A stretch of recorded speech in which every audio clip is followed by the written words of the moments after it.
Saya dari kecil itu memang hidup di lingkungan Islam, di lingkungan pesantren sampai SMA. Ya. Kemudian keluarga kami memang keluarga yang bukan cuma taat beragama, tetapi memang semua punya pendidikan dasar agama Islam yang kuat dan rata-rata mengajar di kampus-kampus Islam gitu. Ya, saya masuk Kristen, menjadi pengikut Kristus. Saya nggak mau bilang murtadin. Oh ya, kalau saya bilang petobat baru. Oke. Itu lebih bagus. Kenapa nggak mau menyebut sendiri sebagai murtadin? Adakah alasan tertentu? Karena ya kurang cocok aja gitu. Murtadin itu kata-kata murtadin itu yang artinya sebenarnya kan keluar dari iman, keluar dari hal yang baik menuju yang buruk. Apa pada akhirnya yang membuat Bu Fadila itu aku memantapkan diri untuk menerima Yesus Kristus dan aku mau dibaptis? Yang mungkin bisa dibagi buat teman-teman. Sebenarnya sederhana, Elia. Apa itu? Saya mendengar lagu "Ya Aba Bapa, ini aku anakmu", cuman itu aja.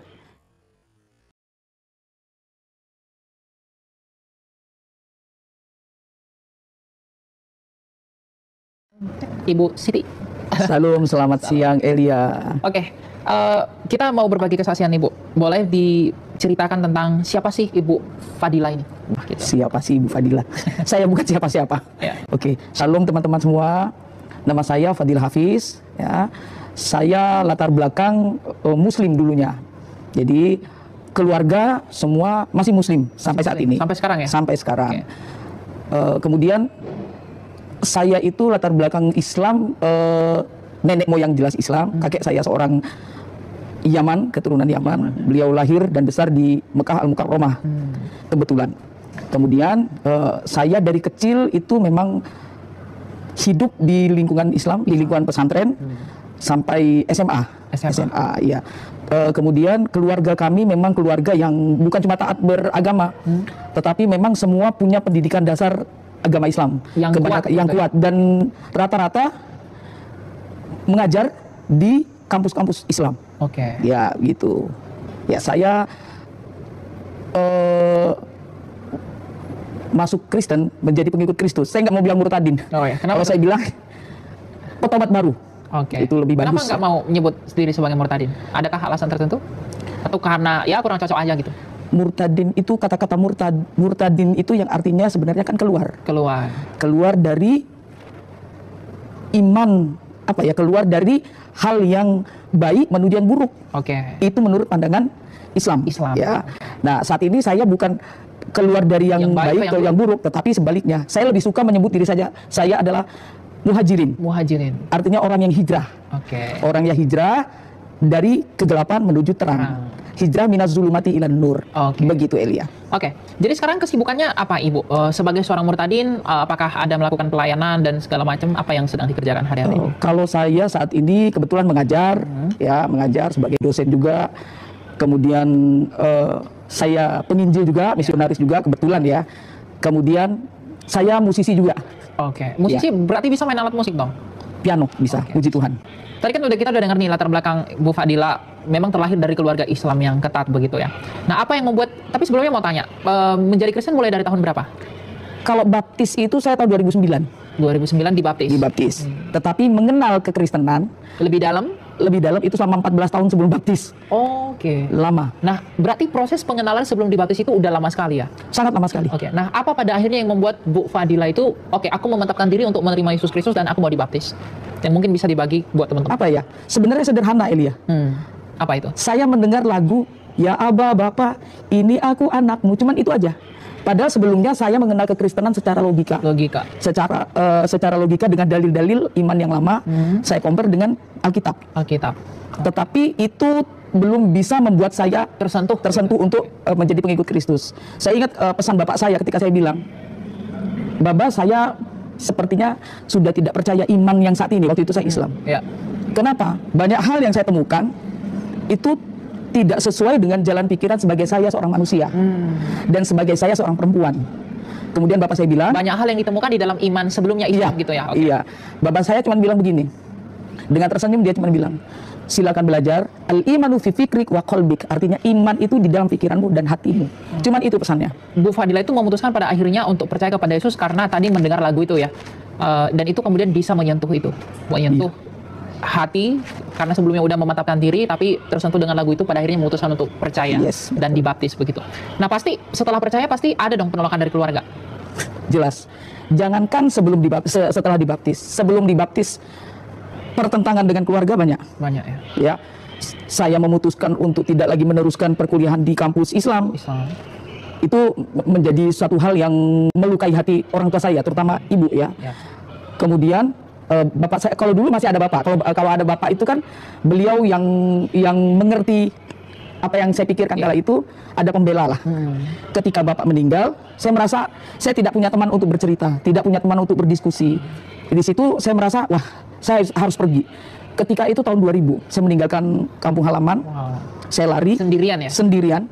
Saya lari, saya mencari orang yang bisa mengajari saya tentang kekristenan. Gak dapet, Elia.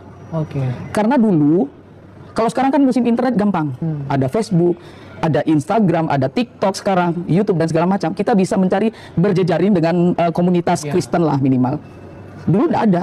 Jadi saya belajar sendiri dengan cara berpikir saya sendiri. Jadi itu yang membuat mungkin lama prosesnya sampai berbelasan tahun ya. Nah, itu.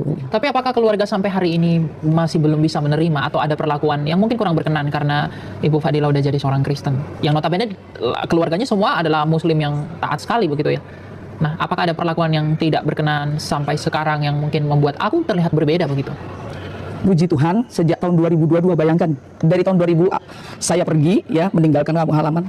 Tahun 2022 baru kami apa ya istilahnya, bertabayun, kemudian kami berdamai. Berdamai dengan keluarga. Dengan keluarga. Puji Tuhan, saat ini sudah bisa menerima. Jadi saat ini meskipun pada awalnya berat, banyak keluarga yang menolak, tapi sekarang banyak keluarga yang sudah menerima dari tabayun tadi gitu. Iya.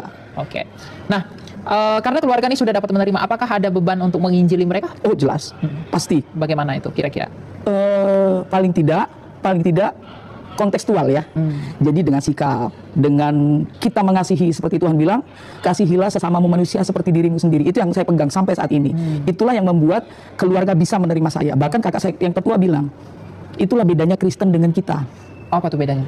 Kristen itu diapain aja, mau dicaci, mau dimaki, mau dihujat, dia tetap mengasihi. Jadi kalau saya bilang memang kasih Kristus itu ya, bukan dari saya, tetapi kasih Kristus itu yang menaungi saya, kemudian saya mereka bisa menerima saya. Mereka bisa melihat itu dan kemudian bisa menerima gitu ya. Nah, apakah sebagai seorang yang sudah menjadi Kristen ya, apa perbedaan yang terlihat mencolok dari ajaran sebelumnya dengan sekarang yang kemudian membuat ibu tetap bertahan sampai hari ini menjadi seorang Kristen, padahal kan sebelumnya udah bertumbuh di lingkungan Islam yang begitu kuat ya. Tapi setelah percaya Yesus pada akhirnya sampai sekarang tetap mau bertahan, bahkan mau melayani. Apa yang membuat ibu mau melayani, tetap bertahan? Apa yang membuat itu bisa ada dalam hati? Apa yang memotivasi? Kasih. Kedua, hidup bagi Kristus, mati adalah keuntungan. Keuntungan ya. Itu yang dibayangkan ya. Betul. Bukan mati supaya dapat 72 bidadari. Ya itu mungkin beda ya, tapi kematian di dalam Kristus itu bukan untuk cari mati ya, tapi rela mati berkorban demi pemberitaan akan Dia. Amin. Gitu. Nah, kira-kira sebagai seorang yang sudah menjadi Kristen, saya nggak bisa katakan petobat baru lagi ya, karena memang udah lama menjadi Kristennya. Nah, apa nih kira-kira tantangan ke depannya buat orang-orang yang mungkin banyak nih penonton yang masih ragu ya, aduh aku mau ikut Yesus enggak ya, aku terlahir di keluarga muslim gitu, begitu. Mungkin mereka belajar kekristenan tapi masih ragu untuk memutuskan percaya kepada Yesus. Nah, Ibu Fadila nih awalnya juga pasti pernah mengalami hal itu dong. Pasti. Ya, tapi apa yang bisa disampaikan kepada teman-teman agar mereka memantapkan pilihan mereka, oke, Yesus ini adalah pilihan yang paling tepat. Dan belajar. Pribadi sendiri. Belajar. Harus banyak belajar tentang kekristenan, karena kekristenan itu tidak gampang. Iman kekristenan itu tidak mudah.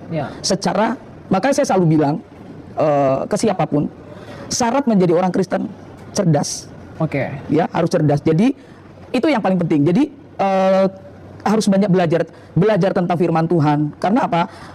Ketika kita ditanya, kita mampu menjawab. Itu yang paling penting. Ketika kita ditanya, kita tidak mampu menjawab, banyak yang balik lagi. Itu paling penting. Tersandung karena itu. Betul. Gitu. Tapi sekarang lagi populer suatu ungkapan bahwa yang mualaf itu yang cerdas. Itu gimana menurut Bu Fadila? Katanya yang logis tuh ya iman kami yang ini nih, bukan iman Kristen gitu. Itu gimana? Sebagai seorang yang meninggalkan Islam lalu menjadi Kristen. Kita bicara dalam hal, dulu saya 14 tahun. 3 tahun saya sempat ateis. Ya, saya ingin mengosongkan diri saya karena saya tidak bisa belajar kekristenan seperti orang-orang lain. Saya masuk gereja waktu itu, saya diusir, dibilang penyusup, mau ngebom gereja, macam-macam kan. Akhirnya saya memutuskan untuk saya belajar sendiri, dan itu sulit sekali. Jadi ketika memutuskan untuk menjadi Kristen, kenapa saya bilang tidak gampang? Karena kekristenan itu bukan cuma kita sekedar mengucapkan saja, kasihilah musuhmu, ampunilah mereka yang bersalah kepada kamu. Itu berat, Elia. Berat. Kemudian itu secara kemanusiaan. Karena makanya saya bilang harus mengkosongkan diri. Ketika kita berdiri sebagai manusia yang punya sisi kemanusiaan yang lebih dari yang lain, itu kita akan berpikir. Karena tidak ada iman lain yang mengajarkan tentang kasihilah musuhmu. Satu, ya. Tidak kasihilah musuhmu itu ya. Betul. Yang paling membuat kita terkagum-kagum nih dengan Yesus Kristus gitu. Betul. Tidak ada juga yang mengatakan kalau di sana, man baddala dinahu faqtuluh. Barang siapa yang mengganti agamanya, maka bunuhlah dia. Yesus tidak mengajarkan itu. Itu salah satu. Malah yang diharapkan Yesus pertobatannya kembali. Betul. Ya. Nah, yang kedua, secara sisi saya sebagai perempuan. Ya, di mana di kekristenan itu amat sangat memposisikan perempuan itu sangat berharga. Di mana Tuhan bilang perempuan itu adalah sebagai penolong. Betul. Kemudian di hal yang lain, ada hal-hal yang tidak masuk di akal saya. Misalnya apa tuh? Misalnya tentang hadis-hadis yang dalam pandangan saya itu amat sangat tidak manusiawi terhadap perempuan. Misal hadis masalah persusuan, ya, menyusui orang dewasa, babu rodoah. Kemudian hadis banyak sekali, dan Al-Quran itu tidak saintis menurut saya. Jadi ini menurut Ibu Fadila. Iya. Kenapa di dalam Al-Quran dikatakan bahwa sperma itu keluar dari tulang punggung laki-laki. Sedangkan kalau kita berbicara tentang saintis, sperma kan tidak keluar dari tulang punggung laki-laki. Dari testis ya? Iya, itu dia tuh. Dan banyak hal lainnya, apalagi secara kemanusiaan, di mana Islam itu menyarankan, Al-Quran menyarankan untuk orang di luar iman Islam. Itu yang saya baca. Oke lah, mungkin mereka bilang itu kan sesuai konteksnya, atau harus sesuai dengan asbabun nuzul. Nah, yang mana saya lihat, ngomong ya, yang ngebom gereja, ngebom tempat ibadah orang lain, yang yang menghalangi orang lain untuk beribadah, itu kebanyakan membaca dari kitab mereka sendiri. Iya. Jadi mungkin hal-hal itu yang membuat Ibu Fadila terganggu. Ya, yang pada akhirnya ya saya memutuskan untuk percaya kepada Yesus. Satu lagi, Elia. Saya dulu kan kuliah di Fakultas Adab, jurusan Sastra Arab. Tidak sampai selesai sih, cuma 6 semester. Disitulah ketika saya, ujung tombak saya meninggalkan Islam. Ketika saya membaca, saya mengkritik teks waktu itu, banyak gramatika bahasa Arab yang di dalam Al-Quran itu banyak yang beberapa itu tidak sesuai dengan gramatika bahasa Arab. Ya, nggak perlu saya sebutkan di sini, mungkin bisa nonton di beberapa video saya. Nah, itu yang membuat saya kok seperti ini. Ya, kalau kita tarik sejarah bahasa, Kristen Arab itu lebih dulu menggunakan bahasa Arab untuk Alkitabnya. Kenapa ketika saya membaca Al-Muqaddas itu ya? Alkitab Al-Muqaddas, ketika saya baca itu, kok gramatikanya itu lebih detail di Alkitabul Muqaddas daripada Al-Quran.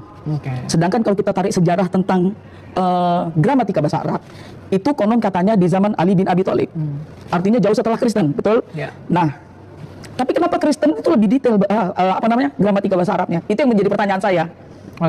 Berarti ini ada distorsi sejarah mengenai bahasa Arab sendiri itu. Dan kemudian ketika hal-hal itu berkumpul bersama-sama dan terus menerus, dan itu yang memantapkan Bu Fadila untuk keluar dari sana lalu menjadi Kristen karena menemukan bahwa ajaran yang benar-benar sesuai dalam prinsip hidup itu di dalam Kristen, begitu ya? Tapi apakah pernah mungkin ya, mohon maaf, mendapatkan perlakuan yang tidak buruk selama menjadi seorang? Yang buruk? Yang buruk ya, yang buruk maksudnya. Apakah pernah mendapat perlakuan buruk? Sering. Misalnya dalam hal apa tuh? Pernah dipersekusi. Pernah? Waduh. Persekusi nih. Lalu apa lagi? Apa ya? Mungkin cacian, makian? Itu sudah hal biasa. Pasti. Sampai saat ini pun begitu. Tapi bagaimana Bu Fadila menanggapi itu semua? Itu lucunya, Elia. Ya, dulu saya waktu di Islam, saya suka ngeledekin orang Kristen kan. Pokoknya saya, ya macam-macam lah hujatan saya kepada Kristen. Dan orang Kristen ini ketawa aja, saya pikir, oh kamu pengecut. Karena kamu minoritas. Itu dalam pikiran saya. Begitu saya masuk Kristen, saya dihujat, saya dimaki, saya dipersekusi, saya senyum aja. Saya berpikir, oh begini yang dirasakan orang Kristen ketika saya menghujat. Itu berbalik ke saya. Seakan-akan ada sesuatu yang menahan kita untuk membuat pembalasan itu, ya? Itu tuh. Karena Tuhan berkata pembalasan adalah hakku, gitu ya. Kita hanya disuruh mengasihi, mengampuni, dan lain sebagainya. Berarti Bu Fadila memang ketika sudah menjadi Kristen sudah menikmati apa yang menjadi buah dari iman itu, ya. Dalam hal ini ya tidak melakukan pembalasan, membiarkan, dan tetap fokus pada pelayanan, ya. Amin, puji Tuhan. Tapi berat sih memang. Pasti berat. Pasti berat. Tidak, saya pun tidak sesempurna itu. Iya ya. Ya tidak sesempurna itu. Melewati butuh proses. Dan saya juga dikenal orang yang keras kan. Katakan dia di atas ya, katakan tidak di atas tidak. Selebihnya dari si jahat kan, itu firman Tuhan. Nah, itu yang selalu saya pegang. Memang yang paling sulit adalah pengendalian diri. Galatia. Diri, ya? Iya, Galatia 5 ya, 22, 23. Itu yang paling sulit. Misalnya nih di media sosial ketemu yang bebal-bebal. Itu apa ya? Pasti ada emosi. Adrenalin kita terpacu untuk saya paling itu suara saya, nada saya jadi meninggi. Menghujat sih tidak, cuman jadi volumenya agak kencengan sedikit biasanya. Kalau berdebat ya dengan saya, berapologetika. Berarti Bunda Fadila berapologetika juga? Aduh, terlalu ketinggian kalau saya disebut apologetika. Cuman ya ikut-ikut menanggapi apa yang mereka yang mereka lakukan, mereka hujat terhadap kita, tapi saya menjawabnya bukan dengan hujatan gitu. Setelah mengikut Kristus, ada nggak hal-hal yang berubah dalam hidup? Banyak. Boleh diceritakan tentang apa? Berubah secara ekonomi. Pasti ya. Oke. Itu dulunya lebih baik atau lebih gimana? Orang suka bilang kan, jadi murtad itu karena duit. Pasti kaya. Iya. Dan itu saya tidak mengalami itu. Tidak terjadi ya. Kebalikannya. Ya. Berarti dulu ketika jadi seorang Muslim, karena keluarga juga punya privilege, berarti orang yang bisa termasuk berada begitu ya? Bukan berada, karena cucu ulama, ini masalahnya. Berkecukupan lah istilahnya gitu. Tapi setelah ikut Kristen, mungkin tidak mendapatkan hal-hal itu lagi. Tidak jadi ahli waris, kemudian ya privilege itu sudah cabut dengan sendirinya. Iya. Karena memilih untuk mengikuti Yesus. Bahkan sebentar, sorry saya potong. Bahkan waktu keluarga tahu, pindah nih jadi Kristen. Iya. Keluarga tahu saya jadi Kristen, saya tidak boleh bertemu anak-anak selama 5 tahun. Wah. Nah itu yang membuat saya, aduh Tuhan. Kenapa ya? Iya, itu yang membuat saya agak sempat down waktu itu. Tapi balik lagi, kalau saya nggak salah di koreksi, Yohanes 16 ya, 16 tentang ini. Jika dunia membenci kamu, ingatlah bahwa aku lebih dulu dibenci oleh dunia. Ya. Nah, Yohanes 16:15 ya, ayat 18 itu yang saya ingat. Itu yang selalu terngiang-ngiang. Ya, memang kamu harus berduka cita dan menderita, karena kalau dunia membenci kamu, ingatlah bahwa ia terlebih dahulu membenci aku. Itu prinsip yang Bunda tanamkan, yang pada akhirnya ketika bahkan keluarga sendiri membenci kita, kita tetap fokus. Sama Matius 19 ayat 27 yang terus saya bikin lagu. Itu upah mengikuti Yesus. Kan kita kita akan dibenci kita akan disingkirkan oleh suami, istri, ibu, bapak, anak, saudara laki-laki, saudara perempuan. Itu yang membuat saya, ternyata nubuatan itu ada. Itu yang membuat saya kuat. Berarti sebenarnya pertemuan Bu Fadila dengan Tuhan itu sampai membuat Bu Fadila rela meninggalkan kenyamanan yang sudah ada dari sebelumnya, sehingga akhirnya mau ikut Yesus, sehingga ya kehilangan itu dan mulai mencari sendiri gitu. Tapi bagaimana Tuhan menyertai Bu Fadila ketika sendiri ditinggalin, keluarga mungkin tidak menganggap, bahkan seperti tadi kehilangan warisan dan kehilangan kenyamanan itulah, tapi tetap mau mengikuti Yesus? Apa yang menjadi motivasi Bu Fadila untuk tetap setia kepada Tuhan? Tuhan gak pernah tinggalin. Satu itu, kedua, saya belajar untuk selalu bersyukur. Dapat sedikit, puji Tuhan. Gak dapat, pasti nanti Tuhan kasih, walaupun sedikit. Tentang hidup ya. Jadi mempercayakan diri kepada Tuhan. Iya, saya meninggalkan pekerjaan waktu itu. Begitu dari kota yang dulu, saya meninggalkan ke tempat yang saya tidak tahu menau. Iya, saya bekerja harus waktu itu saya bayangkan, waktu saya diusir itu saya kondisi hamil 3 bulan.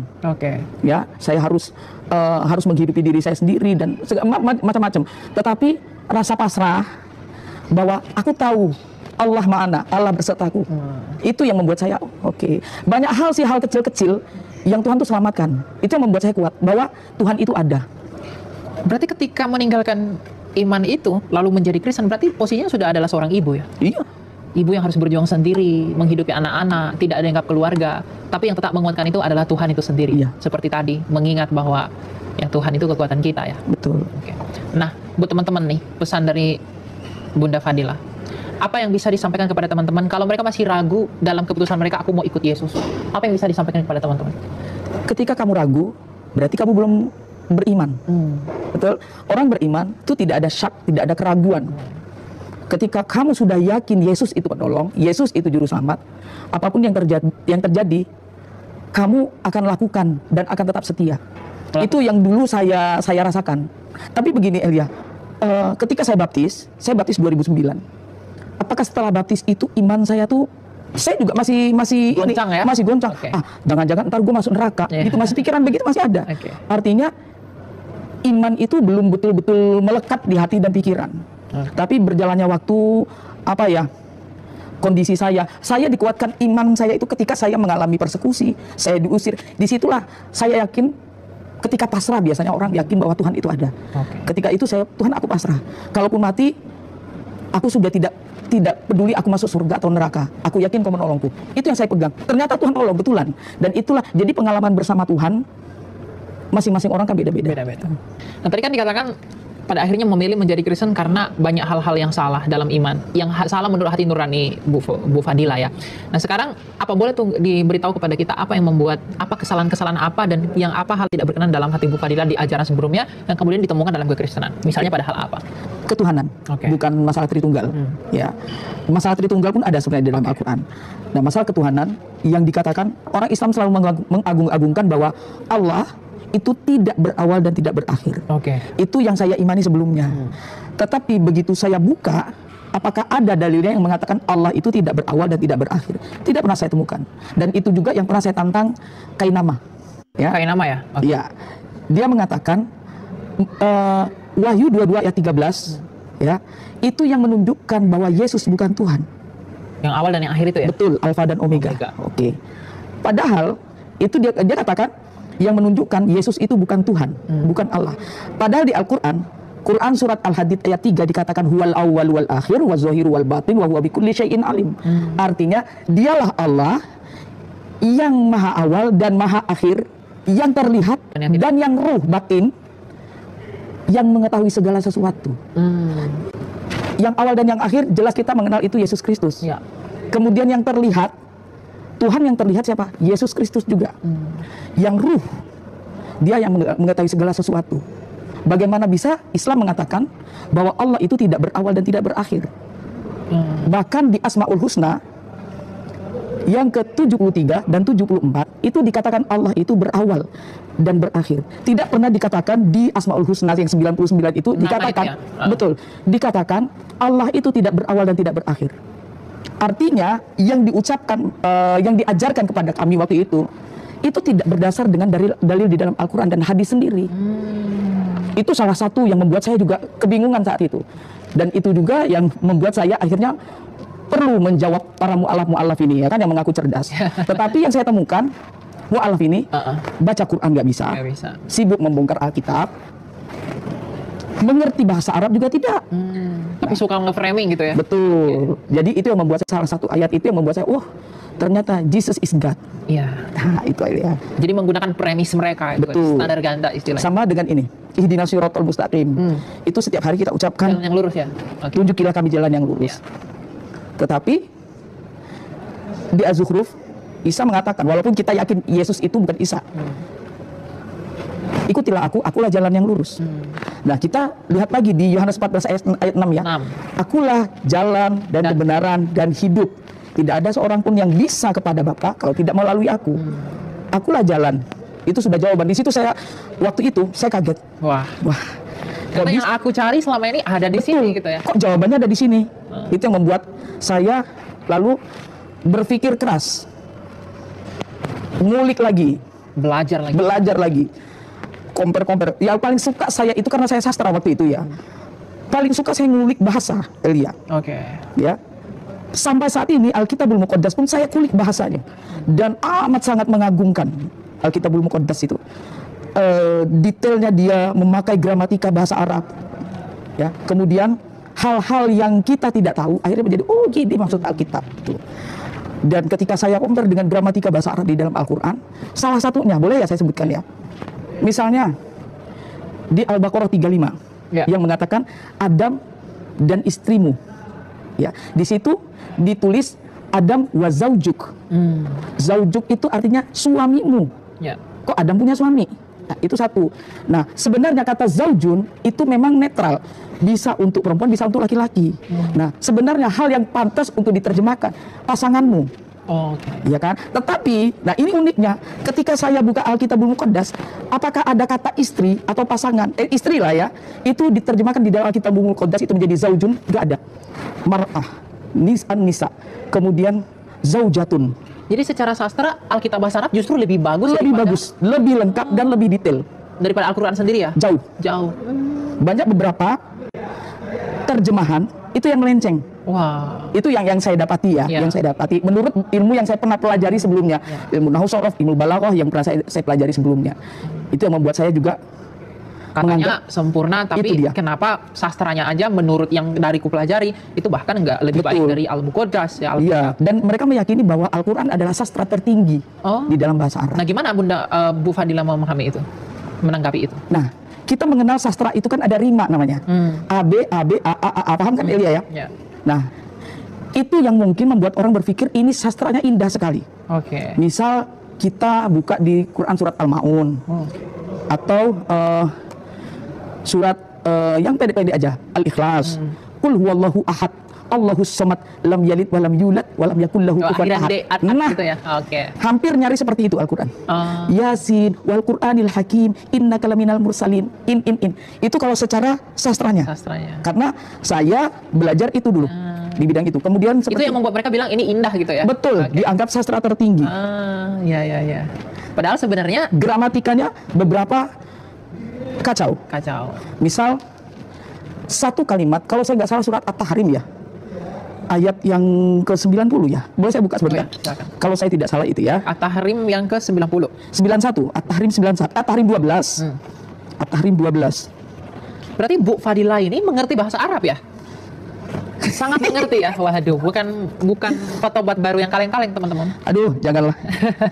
Jadi memang mengerti ya apa dasar imannya sebelumnya, bahkan gramatikal bahasa Arab yang kemudian ditemui itu bahkan lebih bagus gramatikalnya Alkitab bahasa Arab daripada kitab sucinya beliau sebelumnya. Dan itu yang beliau lihat bahwa wah ternyata kekristenan jauh lebih baik gitu. Nah, coba seperti di sini At-Tahrim ayat 12 dikatakan wa Maryam banat Imran allati ahsanat farjaha. Fanafakhna fihi. Nah, hi itu kalau di dalam gramatika bahasa Arab itu apa ya? Kata ganti kepunyaan orang ketiga tunggal laki-laki. Oke. Di sini sama kata-katanya. Kemudian kalau saya nggak salah satunya At-Tahrim, satunya itu laki-laki, tapi yang dimaksud sini nggak tahu untuk siapa. Padahal yang dibicarakan adalah Maryam. Tentang farja itu. Iya, tentang Maryam. Artinya harusnya ha. Bukan hi. Kemudian di ayat satunya dikatakan fanafakhna fiha. Itu tentang apa? Sama. Jadi tentang membicarakan tentang Maryam juga, tentang Al-Ankabut kalau saya nggak salah ya. Bukan. Itu tentang Maryam juga. Nah, mana yang benar? Itu sering saya tanyakan dulu. Sampai sekarang pun saya menanyakan itu. Benar, Al-Anbiya ayat 91 dikatakan wallati ahsanat farjaha fanafakhna fiha. Kata-kata kalimat sama. Tetapi kenapa domir namanya kalau di dalam bahasa Arab? Kenapa yang satu untuk Maryam, yang satu untuk laki-laki? Jadi kalau di dalam bahasa Arab itu female dan male kan dibedakan. Isim atau kata itu dibedakan. Ada namanya isim muzakkar, isim muannats. Muzakkar itu untuk laki-laki, isim muannats untuk perempuan. Nah, di sini untuk perempuan betul.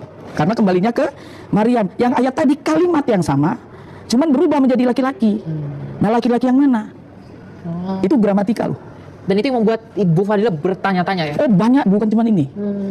Yang paling saya tanyakan adalah waktu itu Al-Ankabut ayat 27. Tentang apa itu? Itu tentang, kita buka ya, boleh ya? Boleh. Gak apa-apa ya? Ya ini biar gak seperti omong kosong begitu. Ya. Ada datanya, silakan. Al-Ankabut 27 dikatakan wa wahabna lahu Ishaq wa Yaqub wa ja'alna fi dzurriyyatihi an-nubuwah wal kitab wa atainahu ajrahu fid dunya wa innahu fil akhirati labinas sholihin. Artinya, dan kami kata Tuhan anugerahkan kepada Ibrahim, Ishak dan Yakub. Apa yang dianugerahkan Tuhan?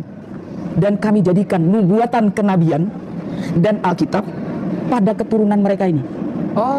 Ismail ya? Tidak disebutkan. Wah, oke. Berarti justru yang di kenabian itu lahir dari Abraham, Ishak dan Yakub. Dan kitab suci juga. Dan kitab suci juga disebutkan. Bukan malah dari Ismail ya? Belum lagi kalau berbicara tentang siapa yang dikorbankan. Oke, itu gimana tuh? Siapa yang Di surat dikorbankan? As-Saffat. Kalau kita melihat banyak mufasir itu penafsir Al-Quran. Ya. Ada Ibnu Muqatil yang tua, kemudian ada Al-Qurtubi, At-Tabari, Ibnu Katsir, Jalalain. Jalalain itu dua orang jalal artinya. Oh. Satu Jalaluddin As-Suyuti, yang satu Jalaluddin Al-Mahilli. Nah, di antara banyak mufasir ini mengatakan bahwa yang dikorbankan itu adalah Ishak. Mufasir bukan musafir ya? Bukan, musafir itu orang yang suka jalan-jalan, berjalan jauh. Karena terkesan sama ya? Iya, balikan hurufnya aja. Oke. Ya, kebanyakan mufasir mengatakan bahwa yang dikorbankan itu adalah Ishak, bukan Ismail. Bahkan di surat As-Saffat itu nama Ismail tidak disebutkan memang. Bahkan kalau saya tidak salah itu di ayat 113 dikatakan, aku berkati Ibrahim dan Ishak. Itu di surat As-Saffat. Nah, kemudian di ayat yang lain di surat As-Saffat dikatakan bidzibhin azim, dan kami tebus dia dengan sembelihan yang agung. Di dalam gramatika bahasa Arab, azim itu hanya khusus untuk Tuhan. Oke. Glory kan nggak bisa untuk manusia. Ya. Ya. Bidzibhin sembelihan. Semua ulama sepakat sembelihan adalah domba. Ya. Berarti domba yang agung. Who is domba yang agung? Paham kan? Kristus. Yesus Kristus. Ya. Namanya korban, yang jadi korban pasti mati, betul? Ya. Kalau nggak jadi mati, nggak jadi korban. Itu logika saya. Ya. Tetapi di situ mencatat seperti itu. Oke. Bukan cocok logi ya? Ya. Jadi semua yang didapat ini ternyata bukan hanya ya sekedar tahu, tapi benar-benar dari pendalaman ya, Bu Fadila ya. Yang pada akhirnya memantapkan diri untuk mau datang kepada Yesus Kristus. Dan memang tadi kita sudah pelajari ada hal-hal yang sudah diungkapkan Bu Fadila yang membuat dia terganggu dan sampai sekarang belum nemu jawabannya. Pada akhirnya ya datang kepada kekristenan. Betul. Karena jawabannya ada di kekristenan. Jawabannya ada dalam kekristenan. Betul. Apa yang dicari selama ini, tapi bagaimana dengan, kita kan tadi udah bahas tuh alasan-alasannya, gimana perbedaannya. Tapi bagaimana dengan ketenangan batin setelah jadi Kristen dan sebelum? Apakah lebih baik atau sebaliknya? Jauh, Elia. Lebih baik. Oke, gimana? Apa ya? Satu, rasa pasrah. Keberserahan ya? Iya. Tidak pernah ada rasa takut, manusiawi dong. Iya, pasti. Takut itu manusiawi. Tetapi pasrah kepada Tuhan itu tidak semua orang mampu loh. Ya. Ya. Saya dulu bilang pasrah Tuhan, tahu dalam hati ngedumel. Kalau sekarang itu pasrah, yakin Tuhan pasti kasih jalan keluar. Benar. Satu itu. Kedua, apa ya? Kedekatan dengan Tuhan. Iya. Karena mengenal Tuhan itu loh. Ya. Pengenalan akan Tuhan itu yang saya rasakan. Kalau dulu kan pengenalan akan Tuhan hanya ritual semata. Sholat 5 waktu, ngaji tiap subuh, sama malam, puasa Senin Kemis, puasa Ramadan, cukup di situ aja. Nah, hanya sebatas ritual saja. Kalau sekarang itu enggak. Lebih hidup ya? Lebih hidup. Aku puasa untuk siapa? Kalau saya ortodoks ya. Aku sholat apa ya untuk siapa? Gitu loh. Karena memang aku pengen dekat sama Tuhan gitu loh. Ya, walaupun masih jauh kali. Tapi hari demi hari bagaimana semakin caranya? Iya, karena ada prosesnya ya, Bu ya. Betul. Sama satu lagi ya, apa ya? Kalau bahasa Jawa tuh lebih semeleh, lebih apa ya, lebih santai, lebih orang chill bahasa sekarang. Mau orang ngatain apa bodoh amat, mau orang ngapain kamu bodoh amat gitu loh. Iya. Itu lebih jadi hal tenang yang seperti itu membuat kita lebih tenang, batinnya lebih oke, dan siap menerima baik perlakuan yang baik ataupun yang sebaliknya gitu ya. Karena kita hidup di dunia ini gak usah kan dengan beda iman, dengan seiman aja. Like and dislike itu pasti ada. Ya, tapi bagaimana kita menyikapi ya. Yang dislike ya kita doakan saja. Ya biasalah. Kita ini bukan Tuhan Yesus kok. Tuhan Yesus aja banyak yang benci. Apalagi kita manusia biasa. Luar biasa ya. Nah, sebagai penutup nih dari acara kita hari ini, Bu Fadila, mungkin di acara ini yang nonton ini ada orang-orang di luar kekristenan, secara khusus dari Muslim, yang mungkin masih ragu-ragu untuk mau mengikut Yesus dalam hal memutuskan imannya kepada Yesus Kristus. Nah, Bu Fadila nih, sebagai orang yang sudah pernah mencari, pernah juga dalam keraguan-raguan, tapi pada akhirnya memantapkan diri percaya kepada Yesus dan bahkan mau melayani, apa pesan dari Ibu kepada mungkin orang-orang di luar Kristen yang masih ragu tentang Yesus Kristus? Banyak belajar, banyak berdoa. Karena menjadi Kristen itu tidak cuma soal logika, tetapi siap dengan mental. Gak gampang. Ya, mental ini paling rawan. Ketika kita dikucilkan, belum lagi persekusi, ketika kita dihina, dihujat, caci-maki ya. Iya, kamu siap atau tidak? Itu paling penting. Jadi belajar, berdoa, dan kuatkan mental. Nah, kuatkan mental ini justru minta kekuatan mental itu adalah dengan berdoa. Karena mungkin penting juga buat teman-teman kalau mau mengikuti Yesus perlu merendahkan hati, betul, merelakan hati, dan itu tadi yang Ibu Fadila katakan, berserah. betul. Jadi memberi keputusan itu kepada Allah agar Allah yang menolong mereka untuk bisa semakin menuntun mereka kepada Yesus Kristus begitu ya. Jangan ragu. Kalau ragu berarti kamu belum beriman. Oke, nggak boleh ragu ya. Iya. Harus memantapkan ya. Nanti Tuhan yang akan sempurnakan itu ya. Setuju. Nah, Amin. lalu bagaimana pesannya kepada teman-teman yang udah Kristen nih? Apa yang mau disampaikan kepada teman? Nah, ini nih. Ya. Saya suka bagian ini.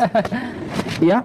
Untuk teman-teman Kristen, banyak-banyak belajar firman Tuhan kita. Ya. Jangan firman Tuhan orang lain. Ya. Karena ketika kita ditanya, kita tidak mampu menjawab, akhirnya malah kita yang lock out dari Ya. kekristenan. Satu, belajar lebih banyak lagi. Kemudian ini, membatasi pergaulan. Bukan kita membatasi dalam arti tidak boleh bergaul dengan beda iman. Bukan. Hablum minan nas, kalau kita lihat salib ini ya, cuma sebatas ini. Tetapi hubungan dengan Tuhan harus lebih panjang. Ya. Walaupun Tuhan bilang, kasihilah sesamamu manusia.